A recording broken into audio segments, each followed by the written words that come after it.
رسول اللہ صلی اللہ علیہ وسلم نے فرمایا، جو شخص اللہ کی راہ میں جہاد کے لیے نکلا، اللہ اس کا ضامن ہو گیا۔ اللہ تعالیٰ فرماتا ہے، اس کو میری ذات پر یقین اور میرے پیغمبروں کی تصدیق نے اس سرفروشی کے لیے گھر سے نکالا ہے۔ میں اس بات کا ضامن ہوں کہ یا تو اس کو واپس کر دوں ثواب اور مال غنیمت کے ساتھ، یا شہید ہونے کے بعد جنت میں داخل کر دوں۔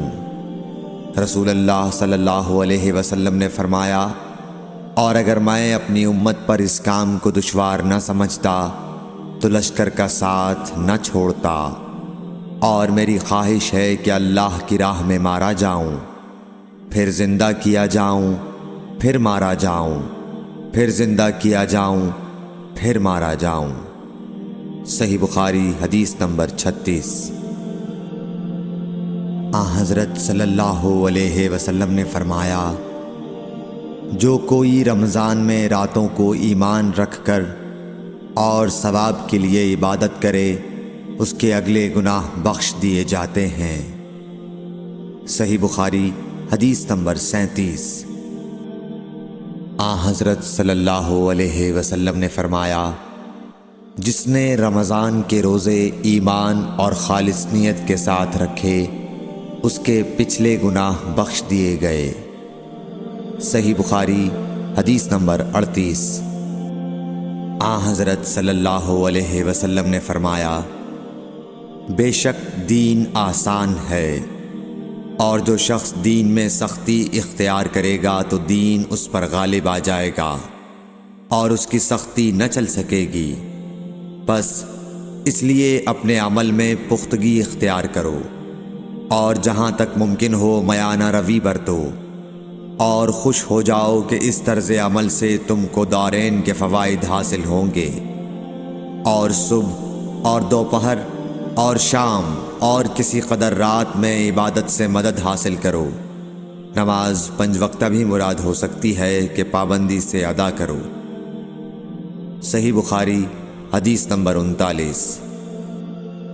رسول اللہ صلی اللہ علیہ وسلم جب مدینہ تشریف لائے تو پہلے اپنی نانہال اترے جو انصار تھے، اور وہاں آپ نے 16 یا 17 ماہ بیت المقدس کی طرف منہ کر کے نماز پڑھی، اور آپ کی خواہش تھی کہ آپ کا قبلہ بیت اللہ کی طرف ہو۔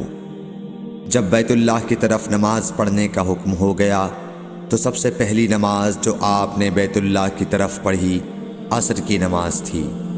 وہاں آپ صلی اللہ علیہ وسلم کے ساتھ لوگوں نے بھی نماز پڑھی۔ پھر آپ کے ساتھ نماز پڑھنے والوں سے ایک آدمی نکلا اور اس کا مسجد بنی حارثہ کی طرف گزر ہوا تو وہ لوگ رکوع میں تھے۔ وہ بولا کہ میں اللہ کی گواہی دیتا ہوں کہ میں نے رسول اللہ صلی اللہ علیہ وسلم کے ساتھ مکے کی طرف منہ کر کے نماز پڑھی ہے۔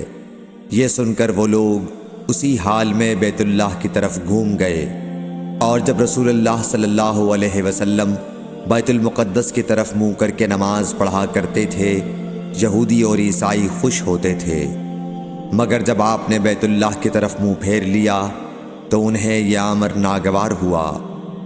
زہیر ایک راوی کہتے ہیں کہ ہم سے ابو اسحاق نے برا سے یہ حدیث بھی نقل کی ہے کہ قبلہ کی تبدیلی سے پہلے کچھ مسلمان انتقال کر چکے تھے، تو ہمیں یہ معلوم نہ ہو سکا کہ ان کی نمازوں کے بارے میں کیا کہیں۔ تب اللہ نے یہ آیت نازل کی، وَمَا كَانَ اللَّهُ لِيُضِيعَ إِيمَانَكُمْ، سورہ بقرہ آیت نمبر 143۔ صحیح بخاری حدیث نمبر 40۔